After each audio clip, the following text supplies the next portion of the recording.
আসসালামু আলাইকুম সুপ্রিয় শুভাকাঙ্ক্ষী যারা ষষ্ঠ গণবিজ্ঞপ্তিতে সুপারিশ পাইছেন, যদি আপনি প্রতিষ্ঠানে যোগদান না করেন তাহলে প্লিজ প্রতিষ্ঠান প্রধানকে ফোন দিয়ে বলে দেন যে আপনি যোগদান করবেন না।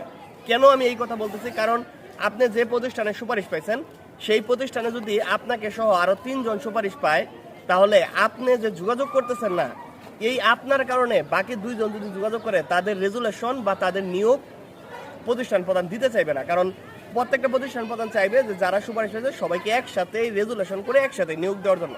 তো আমি আপনাকে রিকোয়েস্ট করবো, যদি আপনি যোগদান না করেন তাহলে আরেকজনের এই যন্ত্রণাদায়ক যে প্যারা, এই প্যারার ভাগিদার হবেন না।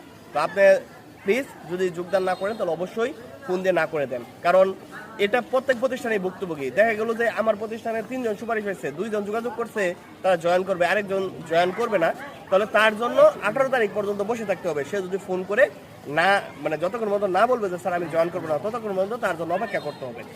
তারপর ওই 2 জনকে যোগদান দেওয়া হবে। এই জন্য আপনার জন্য অনেকে প্যারেশানিতে আছে, একটু কষ্ট করে আপনার প্রতিষ্ঠানকে না করে দেবেন।